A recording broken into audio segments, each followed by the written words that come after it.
আমার একাদশ শ্রেণীর ছাত্রছাত্রী ও প্রিয় ভাই বোন, আশা করি তোমরা সকলে ভালো আছো এবং মন দিয়ে পড়াশোনা করছো। সামনেই তোমাদের একাদশ শ্রেণীর ফাইনাল পরীক্ষা, তাই তোমরা অনেক বেশি চিন্তার মধ্যে রয়েছো। হাতে মাত্র তোমাদের আর দুদিন সময় রয়েছে। আগামী 12 তারিখ বৃহস্পতিবার থেকে তোমাদের বাংলা পরীক্ষা দিয়ে পরীক্ষা শুরু হচ্ছে। তাই এই দুদিনের মধ্যে বাংলার সাহিত্য ইতিহাসের কোন প্রশ্নগুলো তোমরা করলে 100% কমন পাবে, সেই গুরুত্বপূর্ণ প্রশ্নগুলি আজকের এই ভিডিও তোমাদের সামনে তুলে ধরবো। প্রথমত তোমাদের সামনে 3টি প্রশ্ন বলবো। 3টি প্রশ্নের মধ্যে একটি প্রশ্ন তোমরা কমন পাবেই পাবে এবং বাকি 5টা থেকে 7টা প্রশ্ন বলবো, তার মধ্যে থেকে বাকি 3টি প্রশ্ন কমন পাবেই পাবে। এবং প্রথমেই তোমাদের সুবিধার্থে জানিয়ে রাখি, পরীক্ষার হলে প্রশ্নপত্র হাতে পাওয়ার পর অনেক ছাত্রছাত্রীকে অনেক বেশি আপসেট দেখায়, কারণ তারা লাইন বা প্রশ্ন থেকে বুঝতে পারে না সাহিত্যের কোন ধারা থেকে এই অংশ নেওয়া হয়েছে।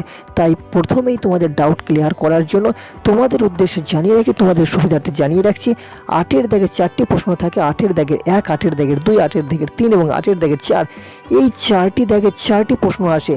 প্রত্যেকটি প্রশ্নের মান থাকে 5 এবং যে কোনো 2টি প্রশ্নের উত্তর আমাদের 150 শব্দে লিখতে হবে, অর্থাৎ 5 2 10। এই সাহিত্যের ইতিহাসের বড় প্রশ্ন আমাদেরকে লিখে আসতে হবে। তাহলে চলো সেই গুরুত্বপূর্ণ প্রথমে 3টি প্রশ্ন দেখে নিয়ে যাক, যার মধ্যে একটি প্রশ্ন কমন পাবেই পাবে তোমরা। 1 নম্বর প্রশ্ন, খুব ইম্পর্টেন্ট প্রশ্ন। লোককথা কাকে বলে? লোককথার যে কোনো 2টি শাখার সংক্ষিপ্ত পরিচয় দাও। লোককথা কাকে বলে? লোককথার যে কোনো 2টি শাখার সংক্ষিপ্ত পরিচয় দাও। এই প্রশ্নটা খুবই গুরুত্বপূর্ণ। আশা করছি এই প্রশ্নটাই হয়তো এসে যেতে পারে। 2 নম্বর গুরুত্বপূর্ণ প্রশ্নটি হলো, প্রবাদ প্রবচন বলতে কী বোঝো? অন্তত 4টি বাংলা প্রবাদের উদাহরণ দাও।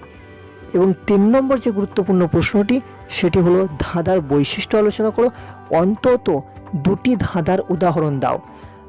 এই 3টি প্রশ্নের মধ্যে একটি প্রশ্ন আসবেই আসবে, 100% গ্যারান্টি। এবং এই যে 3টি প্রশ্ন বললাম, এই 3টি প্রশ্নের মধ্যে যে একটি প্রশ্ন আসবে তার দাগ নাম্বার থাকবে 8-এর দাগের 4। তার মধ্যে প্রথম ইম্পর্টেন্ট প্রশ্নটি বললাম, লোককথা কাকে বলে? লোককথার যে কোনো 2টি শাখার সংক্ষিপ্ত পরিচয় দাও। 2 নম্বর প্রশ্ন, প্রবাদ প্রবচন বলতে কী বোঝো? অন্তত 4টি বাংলা প্রবাদের উদাহরণ দাও। এবং 3 নম্বর প্রশ্ন, ধাঁধার বৈশিষ্ট্য আলোচনা করো। অন্তত 2টি ধাঁধার উদাহরণ দাও। চলো এর পরের গুরুত্বপূর্ণ প্রশ্নগুলো দেখে নেওয়া যাক। এবং এই প্রশ্নগুলো এতটাই গুরুত্বপূর্ণ যে প্রশ্নকর্তা প্রশ্ন করতে বসেও হয়তো একবারের জন্য ভেবেছিলেন কোনটাকে দেওয়া যায় এবং কোনটাকে দূরে সরিয়ে রাখা যায়।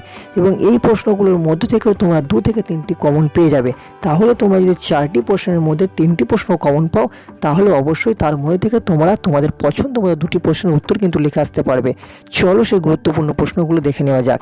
1 নম্বর প্রশ্ন, কে কবে শ্রীকৃষ্ণ কীর্তন এর পুঁথি আবিষ্কার করেন? কাব্যটির সংক্ষিপ্ত পরিচয় দাও।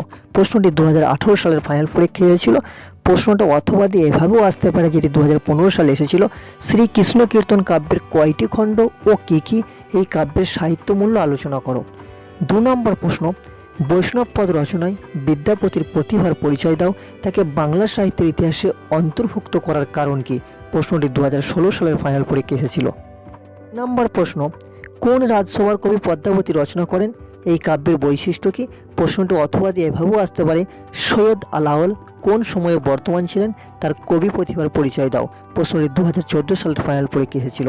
4 নম্বর প্রশ্ন, গীতি কবিতা কাকে বলে? এই ধারায় বিহারীলাল চক্রবর্তীর অবদান আলোচনা করো।